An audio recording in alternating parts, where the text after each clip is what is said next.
প্রশান্ত মহাসাগর হোক বা আটলান্টিক, বিশাল এই জলরাশি নিজের বুকে এমন সব রহস্য চেপে রেখেছে যা শুনলে আজও মানুষের গায়ের লোম খাড়া হয়ে যায়। আজ থেকে প্রায় ১৫০ বছর আগের কথা।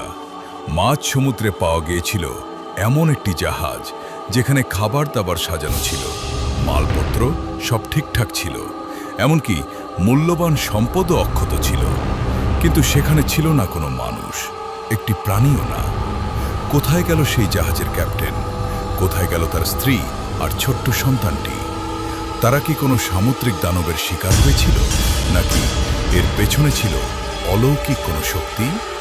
আজ আমরা উন্মোচন করব ইতিহাসের সবচেয়ে রহস্যময় জাহাজ মেরি সেলেস্টির সেই হাড়হিম করা সত্য ঘটনা। আমাদের সাথেই থাকুন। কিছুটা স্বাভাবিক কিন্তু গম্ভীর। 1872 সালের 7 নভেম্বর নিউ ইয়র্ক বন্দর থেকে ইতালির উদ্দেশ্যে যাত্রা শুরু করে মেরি সেলেস্টি। জাহাজের ক্যাপ্টেন ছিলেন অভিজ্ঞ নাবিক বেঞ্জামিন ব্রেকস। তার সাথে ছিলেন তার স্ত্রী সারা এবং 2 বছরের মেয়ে সোফিয়া। এছাড়াও জাহাজে ছিলেন আরও 7 জন দক্ষ ক্রু। জাহাজটিতে বোঝাই করা ছিল 1701 ব্যারেল ইন্ডাস্ট্রিয়াল অ্যালকোহল। যাত্রার শুরুতে আবহাওয়া ছিল চমৎকার। ক্যাপ্টেন ব্রিক্স তার ডায়েরিতে লিখেছিলেন, সবকিছু ঠিকঠাক চলছে, কিন্তু কে জানত এটাই ছিল তাদের জীবনের শেষ স্বাভাবিক ডায়েরি এন্ট্রি। ঠিক 1 মাস পর 5 ডিসেম্বর 1872 আটলান্টিক মহাসাগরের মাঝখানে দেই গ্রাসিয়া নামক আরেকটি জাহাজের ক্যাপ্টেন ডেভিড মোরহাউস দূরবীন দিয়ে একটি জাহাজ দেখতে পান। জাহাজটি অদ্ভুতভাবে হেলে দুলে চলছিল। মনে হচ্ছিল কেউ যেন ওটা নিয়ন্ত্রণ করছে না। কৌতূহলী মোরহাউস তার নাবিকদের নিয়ে সেই জাহাজে ওঠেন। জাহাজের গায়ে নাম লেখা ছিল মেরি সেলেস্টি, কিন্তু ডেকে পা রাখতেই তাদের রক্ত হিম হয়ে যায়। পুরো জাহাজ একদম জনশূন্য। ভয়ঙ্কর কিছু তথ্য যা তারা সেখানে দেখেছিল। জাহাজের লাইফ বোটটি গায়েব ছিল। ক্যাপ্টেনের কেবিনে বিছানা এমনভাবে ছিল যেন কেউ মাত্র ঘুম থেকে উঠেছে। খাবারের টেবিলে গরম চা আর নাস্তা সাজানো ছিল, যা দেখে মনে হচ্ছিল মানুষগুলো এক মুহূর্ত আগেই এখানে ছিল। জাহাজের কম্পাসটি ভাঙা ছিল এবং ডায়েরির শেষ লেখাটি ছিল 10 দিন আগের। তাহলে এই 10 দিন তারা কোথায় ছিল? আর কেনই বা আস্ত একটা জাহাজ মাঝ সমুদ্রে ফেলে সবাই উধাও হয়ে গেল? ন্যারেটর: মেরি সেলেস্টি যখন উদ্ধার করা হয় তখন শুরু হয় নানা জল্পনা কল্পনা। অনেকে বলেছিলেন জলদস্যুরা হয়তো সবাইকে মেরে ফেলেছে। কিন্তু প্রশ্ন হল, জলদস্যুরা আক্রমণ করলে জাহাজের দামি মালপত্র আর অ্যালকোহল কেন ফেলে যাবে?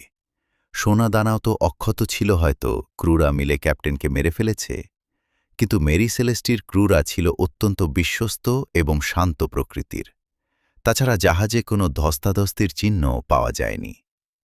তত্ত্ব 3: সামুদ্রিক দানব বা ক্রাকেন। সমুদ্রের তলদেশের বিশাল কোনো অক্টোপাস বা দানব কি সবাইকে টেনে নিয়ে গেছে? কিন্তু যদি তাই হয়, তবে জাহাজটি কেন একদম অক্ষত ছিল? কোনো আঁচড় বা ভাঙচুর কেন ছিল না?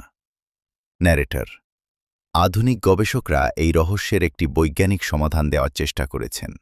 তারা বলছেন, আসল কারণ লুকিয়েছিল জাহাজের ভেতরে থাকা সেই অ্যালকোহলে। তদন্তে দেখা যায় 9টি ব্যারেল খালি ছিল। ধারণা করা হয় ব্যারেল থেকে অ্যালকোহল লিক হয়ে গ্যাস তৈরি হয়েছিল। সেই গ্যাস থেকে বিস্ফোরণের ভয় পাচ্ছিলেন ক্যাপ্টেন ব্রিগস। হয়তো তিনি ভেবেছিলেন জাহাজটি যে কোনো সময় উড়ে যাবে। আতঙ্কে তিনি সবাইকে নিয়ে লাইফবোটে নেমে পড়েন এবং মূল জাহাজের সাথে একটি দড়ি দিয়ে লাইফবোটটি বেঁধে রাখেন। কিন্তু মাঝ সমুদ্রে হঠাৎ আসা কোনো ঝড়ে সেই দড়ি ছিঁড়ে যায়। মেরি সেলেস্টি তার নিজের গতিতে এগিয়ে যায়, আর মাঝ সমুদ্রে ছোট একটি নৌকায় আটকা পড়েন 10 জন মানুষ। খাবার আর জলের অভাবে হয়তো নীল সমুদ্রই হয়ে ওঠে তাদের সমাধি। ন্যারেটর: মেরি সেলেস্টি উদ্ধার হওয়ার পর আরও অনেক বছর সমুদ্রে চলাচল করেছে। কিন্তু যারাই এই জাহাজে চড়েছে তারা কোনো না কোনো দুর্ঘটনার শিকার হয়েছে। শেষ পর্যন্ত 1885 সালে হাইতির উপকূলে এটি ধ্বংস হয়ে যায়।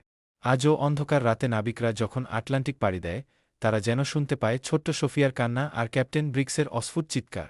মেরি সেলেস্টি কেবল একটি জাহাজ নয়, এটি এক অনন্ত রহস্যের নাম, যা আমাদের মনে করিয়ে দেয় এই মহাবিশ্বে এমন অনেক কিছু আছে যার ব্যাখ্যা বিজ্ঞানের কাছেও নেই।